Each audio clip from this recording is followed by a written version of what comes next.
ஸ்ரீகுருப்யோ நமஹ. வாக்கர்த்தா விவசம்பிருக்தௌ வாக்கர்த்தா பதிபக்தயே ஜகதப்பிதரவு வந்தே பார்வதி பரமேஸ்வரௌ.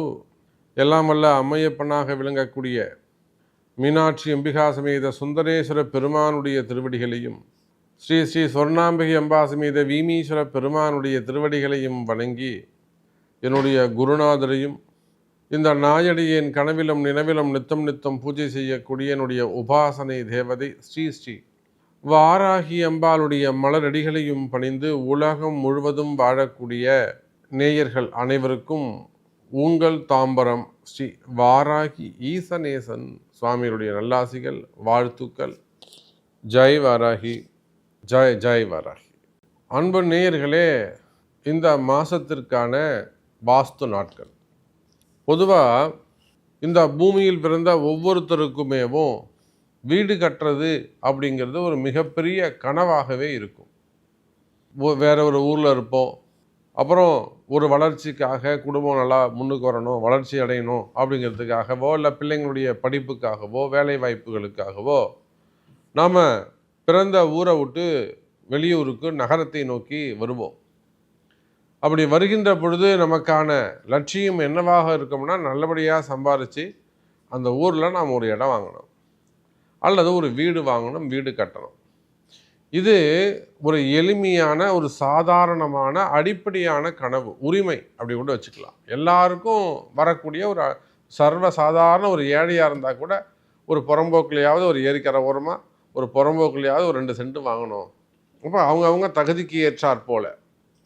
அப்புறம் அது ஒவ்வொருத்தருக்கும் அது டார்கெட்டாக மாறும். நான் இந்த இடத்துல தான் வாங்கணும், ஹைஃபையான இடத்துல வாங்கணும், நான் சிட்டிக்குள்ளே வாங்கணும், எனக்கு இந்த சர்க்கிள்குள்ளே தான் அமையணும், ஓஎம்ஆரில் இருக்கணும், பீச் ஒட்டி இருக்கணும்.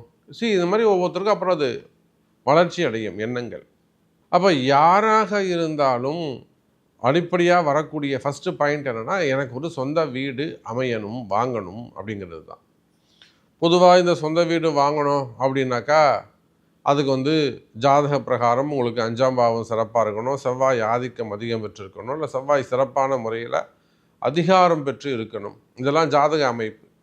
ஆனால் இது எல்லாம் இருந்து நீங்கள் இடமும் வாங்கிட்டீங்க, இதெல்லாம் இருந்து இடமும் வாங்கிட்டீங்க, ஒரு வீடு கட்டணும் அப்படின்னாக்கா அதுக்கு ஒரு வாஸ்துன்னு ஒன்று உண்டு. வாஸ்துவை மதித்து வாஸ்து புருஷனை மதித்து, இந்த வாஸ்துனா என்னங்க, பூமியுடைய அமைப்பு இருக்குது பார்த்தீங்களா, 4 திசை பிரிச்சிருக்காங்க, கிழக்கு, ஈஸ்ட், வெஸ்ட்டு, நார்த்து, சவுத்துன்னு. அது இல்லாமல் அடிஷ்னலாக ஒரு 4 கார்னர் இருக்குது, சவுத் ஈஸ்ட்டு, நார்த் வெஸ்ட்டு, அது மாதிரிலாம் 4 கார்னர் வச்சுருக்காங்க. இது எல்லாத்துக்கும் வாஸ்து புருஷனுடைய அமைப்பு. தலை நிருதியம் உள்ள இருக்கும், பாதம் ஈசான்யம் உள்ள இருக்கும். அப்போ எந்த மாதம் அவர் எப்படி திரும்புகிறாரு, எப்போ கண்முழிக்கிறாரு, இந்த வாஸ்து புருஷனை பொறுத்தவரையில் வருஷத்தில் 8 மாதம் கண்முழிக்கிறார், மீதி 4 மாதம் அவர் கண்முழிப்பது இல்லை. புரியுதுங்களா? ஃபஸ்ட்டு பாயிண்ட் நீங்கள் என்ன தெரிஞ்சுக்கணுன்னா, ஒரு வீட்டு வேலை ஆரம்பிக்கிறீங்க, அது ரெனோவேஷனாக இருக்கலாம், எக்ஸ்டெண்ட் பண்ணுற வேலையாக இருக்கலாம், அல்லது புதுசாக வீடு கட்டுறதா இருக்கலாம். எதுவாக இருந்தாலும் வாஸ்து நாள், அந்த மாதத்தில் வாஸ்து நாளில் தான் அதை செய்யணும். சரி, வாஸ்து நாளில் செய்ய முடியல, வீட்டில் தூரம் ஆகிட்டாங்க, இல்லை வேறு எதனா ஒரு அன்றைக்கி வேறு எதாவது நம்ம வீட்டில் கல்யாணம் இருக்குது, வாஸ்து நாளில் செய்ய முடியலன்னா வைப்பு முகூர்த்தங்கள்னு பேர். உங்களுடைய ஜாதகத்தை யார் பேரில் இடம் இருக்கோ அவங்க ஜாதகத்தை கொடுத்து, இந்த மாதத்தில் எனக்கு இந்த ஜாதகத்துக்கு ஏற்ற மாதிரி ஒரு ராசியான நாள் சொல்லுங்கள் சாமி அப்படின்னு அந்த ராசிமான பிரகாரம் நாளை, அது வைப்பு முகூர்த்தம்னு பேர். இந்த வாஸ்து புருஷனை பற்றிய சில விஷயங்களை நான் முதல்ல சொல்லிடுறேன். இந்த வாஸ்து நாள் அப்படிங்கிறது என்னன்னாக்கா, ஒவ்வொரு மாதமும் வாஸ்து புருஷன் குறிப்பிட்ட நாழிகை, ஒன்றும் இல்லைங்க, 36 நிமிஷம்தான் அவர் கண்முழிச்சிருப்பார். எவ்வளோங்க? 36 நிமிஷம், கிட்டத்தட்ட அரை மணி நேரம், அவ்வளோதான். அவர் கண்முழிப்பார், எழுந்திருப்பார், குளிப்பார், சாப்பிடுவார், தாம்பூலம் போடுவார், திருப்பியும் தூங்கிடுவார். அவர் கண் விழிக்கும் நேரமும் திரும்பவும் தாம்பூலம் போடுற நேரமும் தான் ரொம்ப முக்கியம். அந்த இடைப்பட்ட காலம் 36 நிமிஷம். இதுதான் நம்ம சாஸ்திரத்தில் சொல்லப்பட்டுள்ளது, வாஸ்து அதில் சொல்லப்பட்டுள்ளது, பஞ்சாங்கத்தில் சொல்லப்பட்டுள்ளது. அப்போது வருஷத்தில் 8 மாதம்னு சொல்லிட்டேன். இப்போ எந்தெந்த மாதம் கிடையாது அதை பார்த்துருவோம். பங்குனி மாதம் கிடையாது, ஆனி மாதம் கிடையாது, புரட்டாசி கிடையாது, மார்கழி கிடையாது. புரியுதுங்களா? ஆடி மாதம் கூட வாஸ்து நாள் உண்டு. நம்ம நிறைய பேர் ஆடி மாதம் அடிக்க கொள்ளக்கூடாது, அதெல்லாம் வாசக்கால் தான் வைக்கக்கூடாது, ரூப் தான் போடக்கூடாது. ஆனால் ஆடி மாதம் வாஸ்து புருஷன் கண் விழிக்கிறார். இப்போ கிடையாத மாதங்கள் என்ன? பங்குனி, ஆனி, புரட்டாசி, மார்கழி. இந்த 4 மாதமும் தவிர சித்திரை, வைகாசி, ஆடி, ஆவணி, ஐப்பசி, கார்த்திகை, தை, மாசி. இப்போ இந்த 8 மாதம் கண் முழிக்கிறார். அப்போ 36 நிமிஷம்னு சொல்லிட்டேன். இப்போ இந்த வாஸ்து புருஷன் கண் விழிக்கிற சமயத்தில் இருந்து அதை சாப்பிட்டுட்டு தாம்பூலம் போகிற மிட் பாயிண்ட்னு ஒன்று இருக்குல்ல, 36 நிமிஷம்னாக்கா இந்த பக்கம் 18 நிமிஷம், அந்த பக்கம் 18 நிமிஷம். இப்போ 20 நிமிஷம் கழித்து அந்த நம்ம பூமியில் அந்த கல் வைக்கக்கூடிய வைபவத்தை செய்ய வேண்டும். புரியுதுங்களா? இது எல்லாமே கணக்குங்க. ஒன்றை கூட நம்ம அங்கே மிஸ் பண்ணக்கூடாது. எல்லாமே கணக்கு தான்.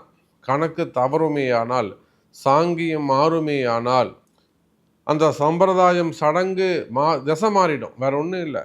திசை மாறிடுச்சுன்னா உங்களை அது சுத்தலில் விட்டுடும். அது நீங்கள் கட்டிக்கிட்டே இருப்பீங்க, இழுத்துக்கிட்டே இருக்கும். சில வீடுகள்லாம் பார்த்தீங்கன்னா கட்டி பாதிலே நிற்கும். ஒரு 10 வருஷம் 12 வருஷம், எனக்கு தெரிஞ்சு ஒரு 20 வருஷம் கூட அந்த இடம் அப்படியே இருக்கும். அப்புறம் அவங்களால அது முடியவே முடியாது. அப்புறம் அது கொடுத்துட்டு வேற யாராவது வாங்கி கட்டுவாங்க. இது வீடுன்னு இல்லைங்க, கம்பெனியாக இருக்கலாம், கோவில்களாக இருக்கலாம். இப்போ எத்தனை கோவிலுடைய திருப்பணி பாலாலயம் பண்ணிவிடுவாங்க. பாலாலயம் பண்ணிவிட்டு அது திருப்பணிக்கு இழுத்துக்கிட்டே இருக்கும். அவங்களால அது செய்யவே முடியாது. காரணம் என்னென்னா அந்த பாலாலயம் பண்ணுற நேரம் வாஸ்துவான்னு பார்க்கணும். அல்லது திருப்பணியை ஆரம்பிச்சிருவாங்க. திருப்பணியை ஆரம்பித்து ஒரு முக்கால்வாசி கும்பாபிஷேகத்துக்கிட்ட நெருங்கி வந்துடுவாங்க. அப்படியே ஒரு 5 வருஷம் 6 வருஷம் இழுத்துட்டு போகும். இது எல்லாமே வாஸ்துவின் குறைபாடுகள். அப்போது உலகம் முழுவதும் வாழக்கூடிய என் அன்பு பக்தர்களே, நீங்கள் ஒரு சப்ஜெக்டை நல்லா புரிஞ்சுக்கணும். நான் ஏன் படித்து அதை சொல்கிறேன்னா, இன்றைக்கி யூடியூப்பை திறந்தீங்கன்னாக்கா உங்களுக்கு நிறைய வழிகாட்டுதல்கள் இருக்குது. எக்கச்சக்கமான அறிவியலாளர்கள் நிறைய உங்களுக்கு வழிகாட்டுறாங்க. ஆனால் என்னுடைய பக்தர்களுக்கு நான் சொல்வது என்னவென்றால், ஆஞ்சி ஓஞ்சி இறைவன் கொடுக்கக்கூடிய அல்லது கால நேரம் அல்லது இந்த பிரபஞ்சம் உங்களுக்கு கொடுக்கக்கூடிய ஒரு வாய்ப்பு தான் அந்த வாஸ்து முகூர்த்தம். எங்கிருந்தோ வந்து கஷ்டப்பட்டு வேர்வை சிந்தி கடன் பட்டு ஒரு வீடு கட்டுறீங்க, அல்லது ஒரு வேலை செய்கிறீங்க, ஒரு கம்பெனி துவங்குறீங்க, ஒரு கோவில் ஆரம்பிக்கிறீங்கன்னா அது ப்ராப்பராக உங்கள் ஜாதகத்தை கொண்டு சாமி இந்தாங்க பாருங்கள். உண்மையிலேயே நம்ம எத்தனையோ இடங்களுக்கு சென்று வருகிறோம். வெளி மாநிலங்களுக்கு ஹைதராபாத் போகிறோம், பெங்களூர் போகிறோம். ஹைதராபாத்தில் நிறைய ஐடி சென்டர்ஸ், எத்தனையோ அந்த வாஸ்து பூஜைகளை நம்ம போய் செஞ்சு கொடுத்துட்டு வரோம். வெளி மாநிலங்கள் சென்று வருகிறோம். இப்போ எதுக்கு சொல்ல வரோம்னா, அந்த அளவுக்கு அதை இந்த நம்மளை வந்து ஒரு மதித்து சாமி சொன்னால் கரெக்டாக இருக்கும், நீங்கள் செஞ்சு கொடுத்தீங்கன்னா அது உங்கள் கையால் ஒரு ராசியாக இருக்கும். அது ஒரு கைராசி தான். அப்போது ஆஞ்சி ஓஞ்சி நீங்கள் செய்யக்கூடிய ஒரு விஷயம், அதை சரியாக செய்யுங்க. அப்போ என்னெல்லாம் நம்ம பார்க்கணும்? வாஸ்து நாள் பார்க்கணும்.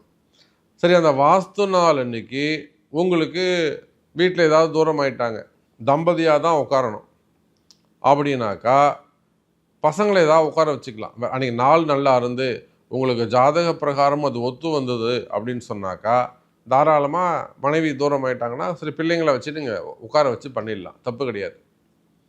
அப்போ அந்த என்னைக்கு வாஸ்து நாள் வருதோ அன்னைக்கு உங்களுக்கு சந்திராஷ்டமம் இல்லாமல் இருக்கணும். யார் பேரில் இடம் உள்ளதோ, புரியுதுங்களா? யார் பேரில் அவங்க மாமனார் பேரில் இடம் இருக்கும், மாமனார் உங்களுக்கு இது நீ கட்டிக்கோப்பா அப்படின்னு சொல்லிடுவார். மாமனாருக்கு அன்றைக்கி சந்திராஷ்டமம் இல்லாமல் இருக்கணும். அப்படி சந்திராஷ்டமம் இருக்குமே ஆனால் யார் உட்காந்து பூஜை பண்ணுறாங்களோ அவங்களுக்கு சந்திராஷ்டமம் இருக்கக்கூடாது.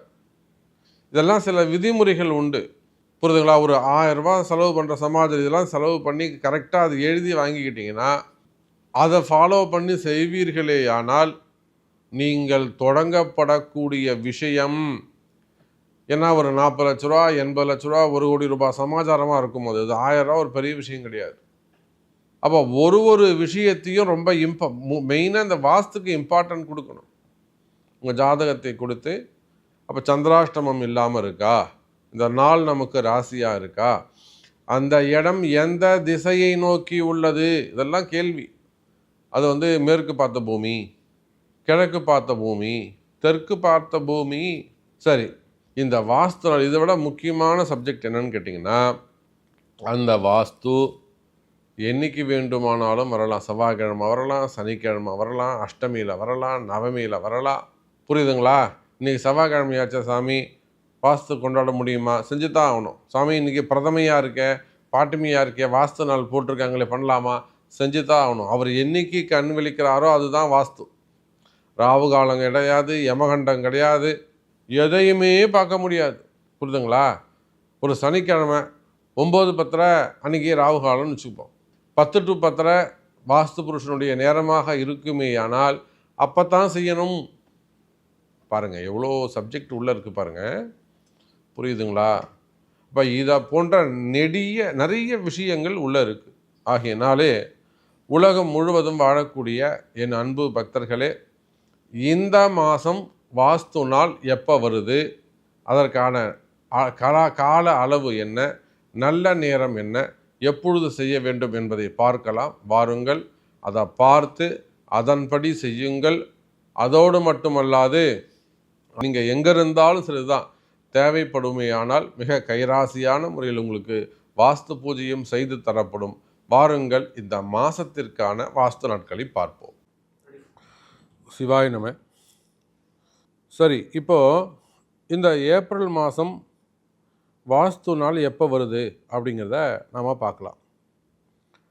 ஏப்ரல் மாதம்னா வருஷம் பிறந்து புதிய தமிழ் வருடம் சித்திரை வருஷம். சித்திரை மாதம் பிறந்து வரக்கூடிய முதல் வாஸ்து நாள், வருஷத்தில் முதல் வாஸ்து நாள். ஏன்னா சித்திரை தான் நமக்கு வருஷ பிறப்பு.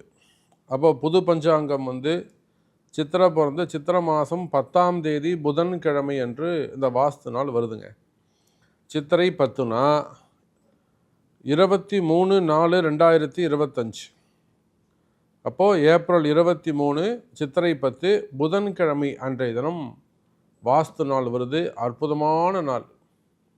ஏன்னா புதன்கிழமையில் வரக்கூடியது புதனுடைய ஆதிக்கம். ரெண்டாவது, சூரிய பகவான் மேஷத்தில் சஞ்சாரம் செய்யக்கூடிய அற்புதமான திருநாள். சூரியன் உச்சம் பெற்றிருக்கக்கூடிய ஒரு அற்புதமான வைபவம். அதோடு மட்டுமல்ல, இந்த ஏப்ரல் 23 புதன்கிழமைக்கு வாஸ்து பூஜை செய்யும் நேரம் காத்தால 9 மணிலிருந்து 9:36 மணி வரை. அப்போது புதன்கிழமை 7:09 யமகண்டம். நீங்கள் என்ன செய்யணும்? 7:30 மணிக்கு முன்னாடி அந்த இடத்துக்கு போயிடணும். 7:30 மணிக்கு முன்னாடி. ஏன்னா அது காத்தால 7:09 யமகண்டம் இல்லையா? அப்போ 7:30க்கு முன்னாடி நீங்கள் அந்த இடத்துக்கு போயிடணும். இப்போ நீங்கள் ஒரு ஐயர் சொல்கிறதா இருந்தாலுமே கூட, இப்போ நான் அப்படி தான் சொல்லுவேன். நீங்கள்லாம் வந்துடுங்க, நான் முன்னாடியே வந்துடுவேங்க, நான் 7 மணிக்கு வந்துடுவோங்க, நீங்கள்லாம் அந்த இடத்துக்கு வந்துடணும் அப்படின்னு சொல்லி தான் நான் செய்கிறது வழக்கம். அதே போல் காத்தால 7:30 நீங்கள் என்ன பண்ணணும்? 7:30 மணிக்கு கிளம்பி யமகண்டத்தில் போய் இடத்துல போய் காலை வைக்கக்கூடாது. யமகண்டத்தில் போயிட்டு அந்த பூமியில் காலை வைக்கக்கூடாது. முன்னோடியே கிளம்பிடணும். அதுதான் விஷயம். ஸோ ஒரு காத்தால கிளம்பி 7-7:15 மணிக்கெலாம் நீங்கள் போய் அந்த இடத்துல இருக்கணும். ஐயரையும் அங்கே வர சொல்லிடணும், நானும் வந்துடுறேங்க அப்படின்ற மாதிரி இருக்கணும் அங்கே. அப்போது 7:15 மணிக்கு உட்காந்து ஒரு விளக்கேற்றியாச்சுன்னா அப்புறம் ராகுகாலம் யமகண்டம் கணக்கு கிடையாது. பொறுமையாக எல்லாத்தையும் ரெடி பண்ணி வச்சுக்கிட்டு ஒரு 8:45 ஆரம்பிச்சிங்கனாக்கா, பூமியில் முதல் கல் வைக்கும் நேரம் சரியாக 9:20 மணி. 9 மணி 20 நிமிஷத்துக்கு ஃபஸ்ட்டு கல் எடுத்து கொடுக்கக்கூடிய கல் வைக்கக்கூடிய நேரம் 9:20. ஸோ உலகம் முழுவதும் வாழக்கூடிய அன்பு பக்தர்களே, இந்த சித்திரை மாத வாஸ்து நாள் உங்களுடைய கனவுகள் நிறைவேறட்டும். அம்பாளுடைய ஆசீர்வாதம், வாராகியுடைய ஆசீர்வாதம் நல்லதே நடக்கட்டும். தேவை இருக்குமெனில் உதவிக்கு அடையுங்கள். உங்களுக்கு என்ன உதவி வேண்டுமோ செய்து தரப்படும் என தெரிவித்துக்கொண்டு மீண்டும் வேறொரு அற்புதமான பதிவில் சந்திக்கிறேன். நன்றி, நமச்சிவாயம். ஜெய் வராகி. ஜெய் ஜெய் வராகி.